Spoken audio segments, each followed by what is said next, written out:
Hi, thank you for joining us today. I am Maite Gomez-Rejon, the founder of Art Bites, Cooking Art History. I am passionate about stories that showcase culinary history because food is the great connector. Through food, we really can look at the world in a deeper, more meaningful way. And I am so pleased to be here with the JVS Women's Leadership Network, or WLN for short, as we lead up to the 8th annual Women to Women Conference this fall. During this event, not only will you hear about the life-changing work that the WLN does for the women they serve, but you will also learn about 3 very special women in history who helped inspire the WLN's 2020 conference, Our Voices, Our Impact. These 3 women that I will be sharing stories about authored cookbooks, created sustainable careers for themselves, and created new career paths for other women. Similarly, the WLN helps women in career transitions, in crisis, by offering job mentoring, training, coaching, teaching new job skills.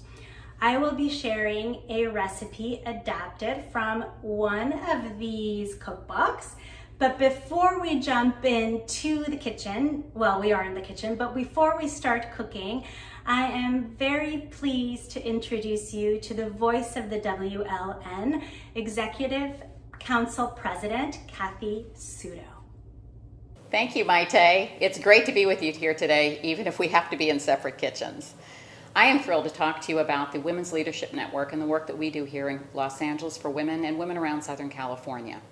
As you may know, the Women's Leadership Network was created by 3 friends who felt that helping women through career crisis and transition was a really great way to help the communities that they lived in.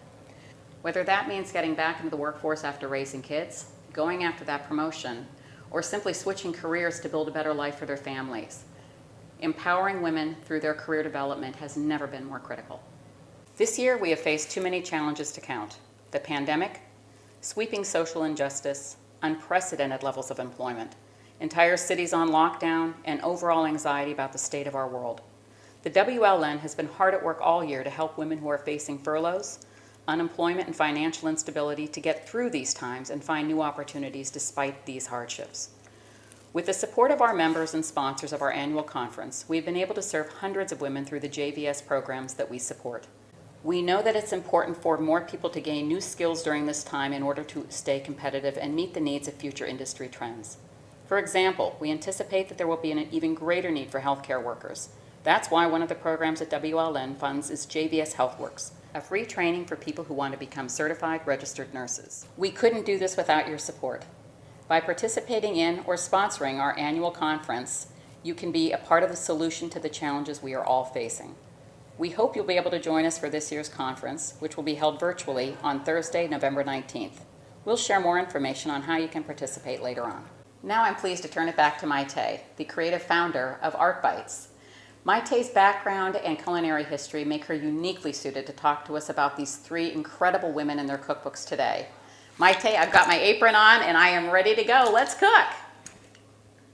Thank you for the introduction, Kathy. I am so impressed by all of the work that the WLN does, and I see so many similarities between the work that you do and the cookbooks that I will be sharing stories about today.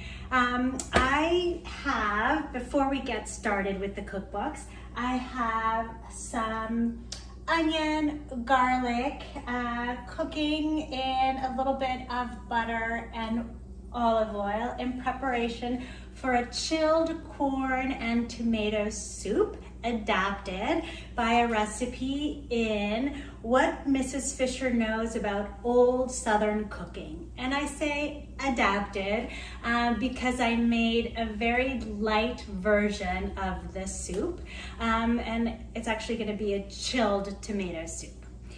But Abby Fisher was a fascinating figure in history. This book was published in 1881. Abby Fisher was born an enslaved woman in South Carolina, and after the Civil War, she moved to San Francisco with her husband and kids. In San Francisco, she started a completely new life in food.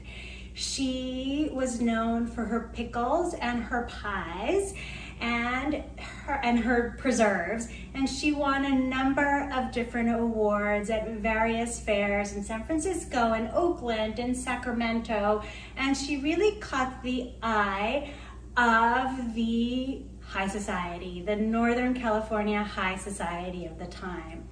She was, despite the lack of education, she was a very savvy businesswoman, and she was loved by all who met her.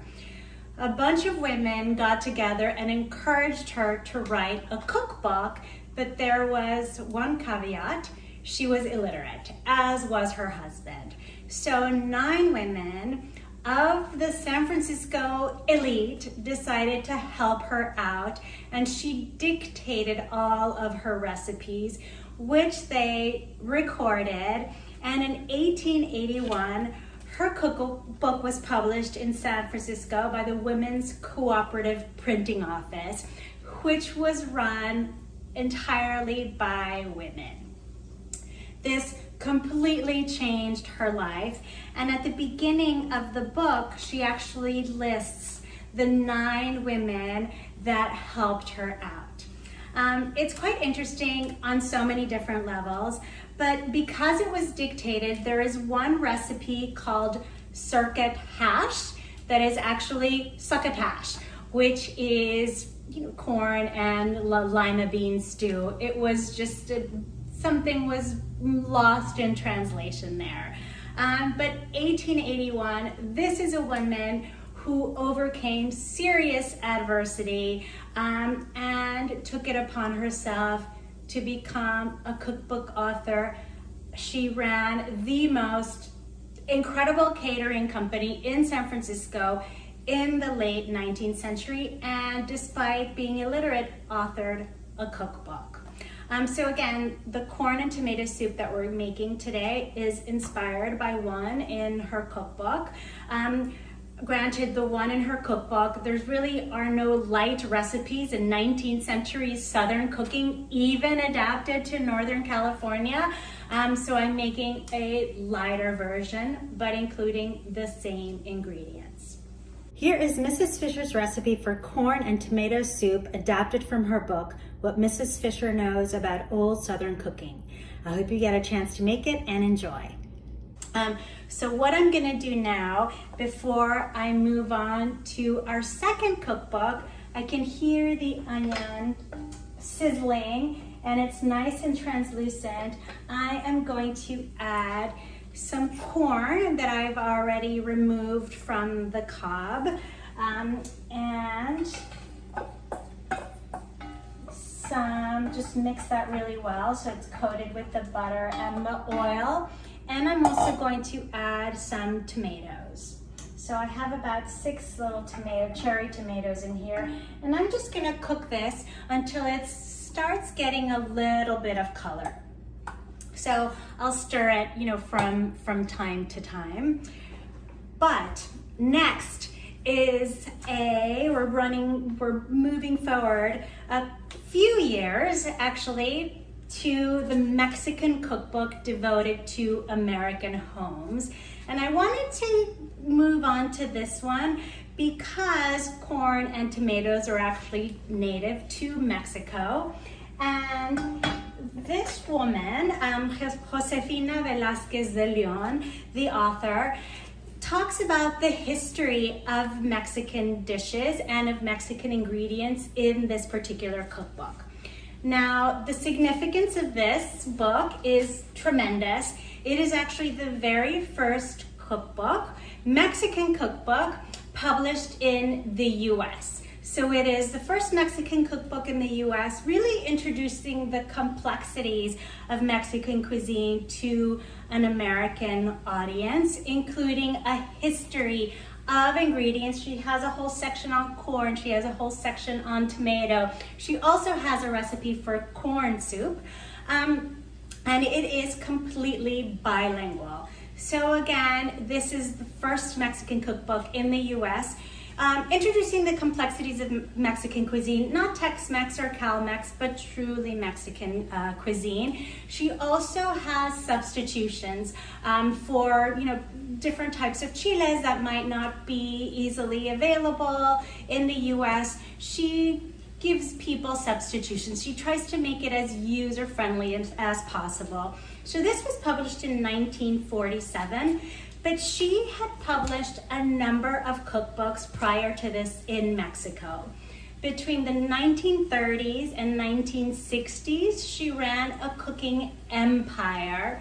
She actually traveled throughout Mexico collecting recipes, offering cooking lessons, and publishing different recipes of regional cuisine, really uniting women of all backgrounds, all walks of life from different regions of the country through food. She published over 150 cookbooks.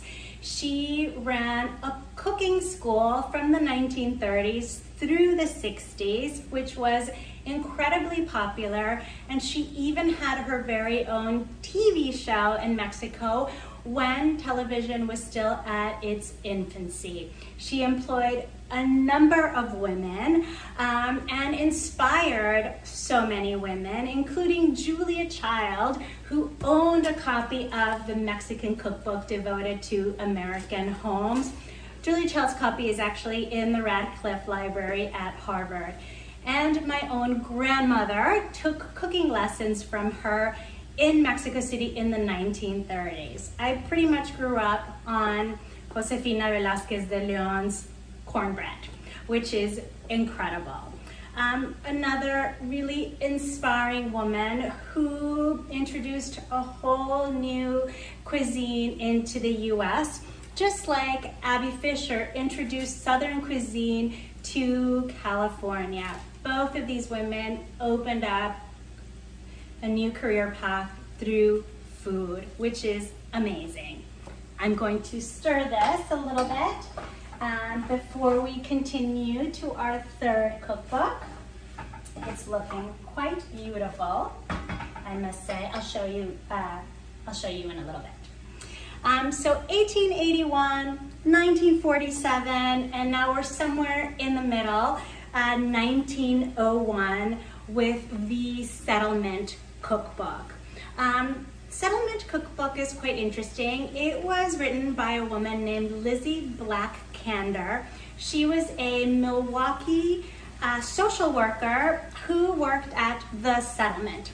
The settlement offered childcare, offered health care, provided, provided care for immigrant women at the turn of the century.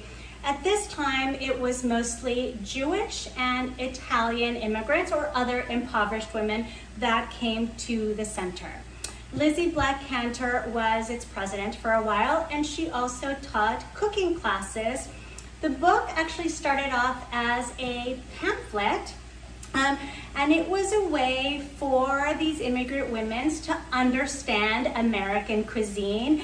And American cuisine, there are over 500 recipes in this book, and it has things from chop suey to matzo ball soup and sort of everything in between, jello molds and everything in between. But it's essentially a way to understand American food, American culture, and it also served as an introduction to the English language. So people would actually read this book to learn how to read. I just opened it at a random page and there's a recipe for Eggs Benedict. So it's a simple, it's also written, the recipes are written in a very simple way. And it is also a household management book. So she has tips on setting the table. At one point in the book, she says that if you have a tablecloth, it doesn't have to be a fancy tablecloth, just a tablecloth will make your life better. She also suggests different ways to, basically different menu planning. But it is quite interesting in that this was a book that helped immigrant women coming into the country, again, through food, through cooking, through menu planning, through things that bring people together. So this book very much reminds me of the JVS. Founded in 1931 during the Great Depression, JVS SoCal began serving job seekers who were struggling to survive amid overt workplace discrimination. JVS now serves 50,000 people each year, connecting anyone who needs their help with economic opportunity, one job at a time. And has since expanded to helping women in need. Any woman in need, by the work that they do.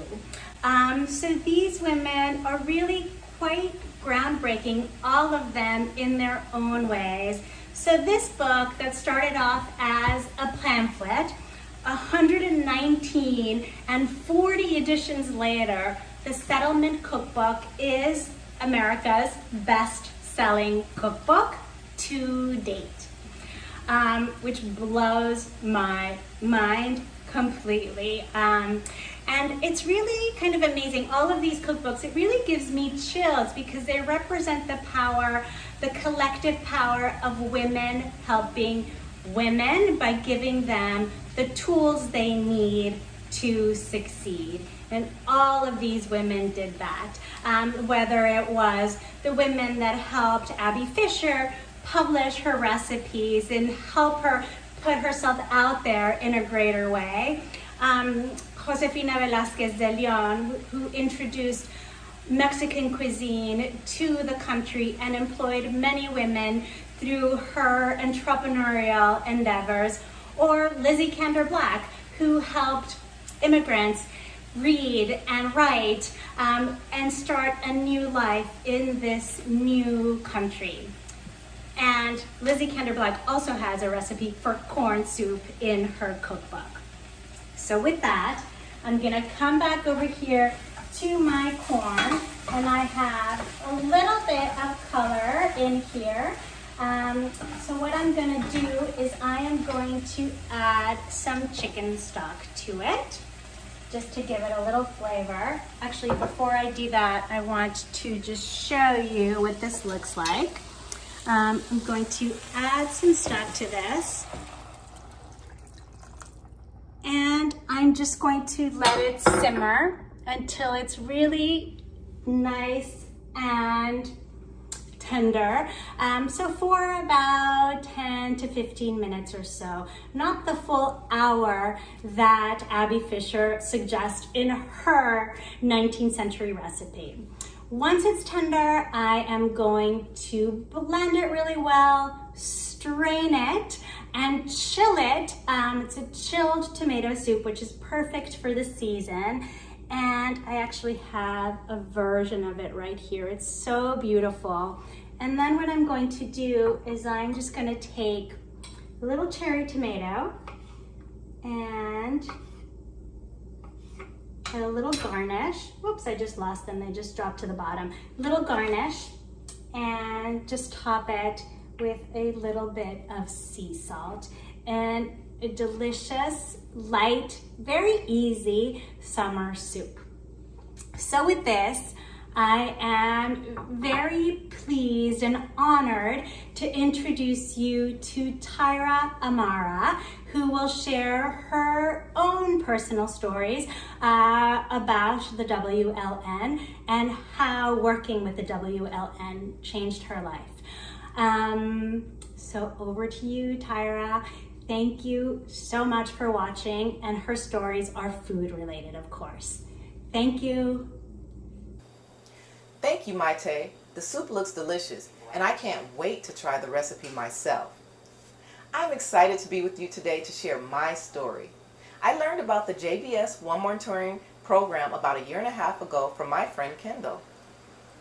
Some of you were at the conference last year and heard about Kendal's One Mentoring experience.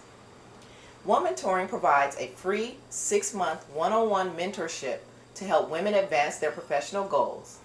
The program is for anyone who has a dream of advancing or changing their career but isn't quite sure what steps to take in order to get there.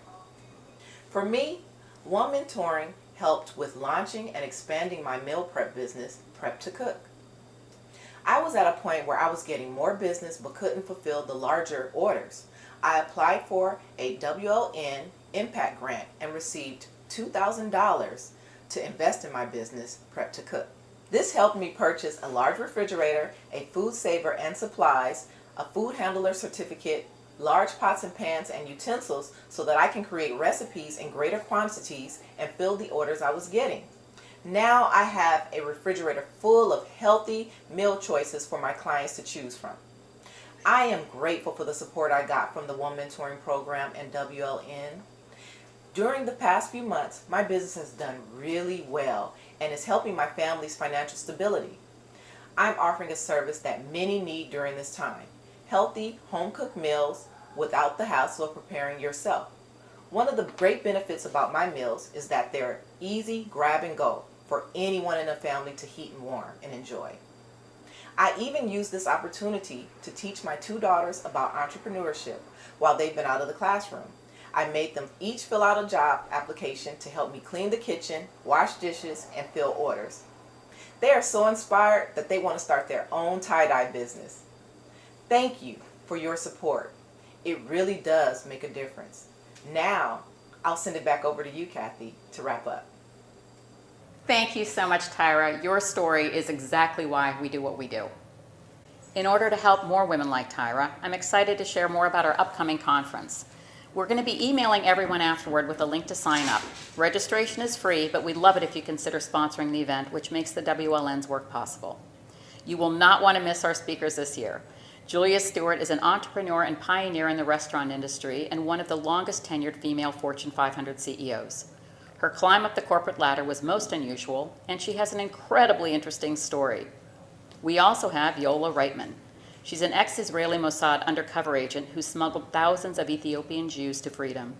Her experiences were recently made into a Netflix movie. Tune in on November 19th to hear the stories behind their accomplishments, the challenges they faced, and be inspired to use these lessons in your own careers and life. You'll also hear from more of our clients, many of whom have been on the front lines of the COVID-19 crisis, serving others in our community as essential workers. We can't wait to share all of their stories.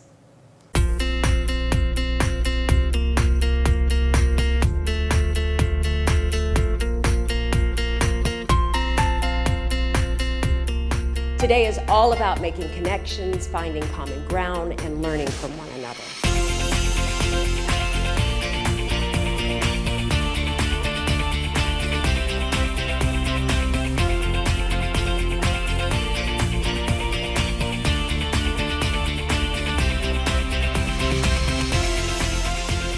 We share a common commitment, empowering women to better their lives. Making a genuine and positive impact. I'm very excited to be here today. They're game changers, they're innovators. I love my friends and I love what this stands for.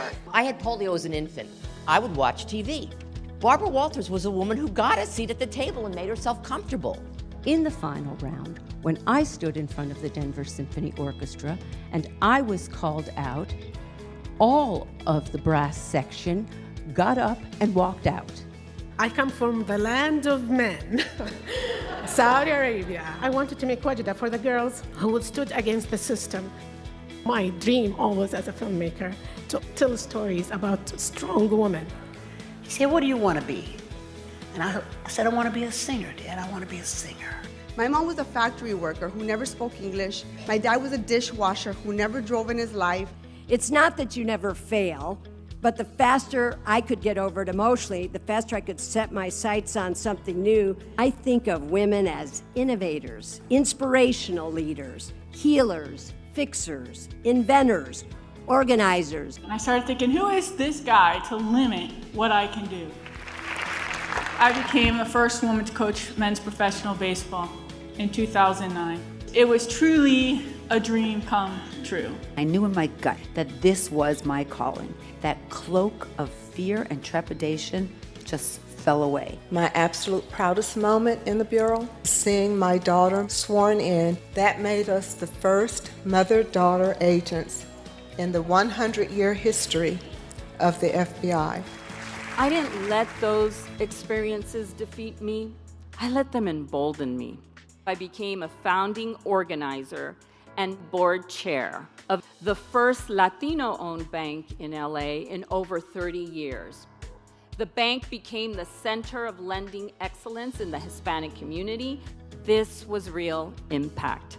I am very grateful for everyone who makes programs like these available. You cannot imagine the impact you're having in people's lives. By supporting the Women's Leadership Network, you have the power to help other women like me. At its best, the program is a catalyst to help a person achieve their true potential, and perhaps even to help bring positive revelations in others. Working with my mentor, Ellie Altschuler, has been so uplifting and empowering. She sees me and genuinely cares. It led me to build a community with the women of WLN in ways that are truly priceless.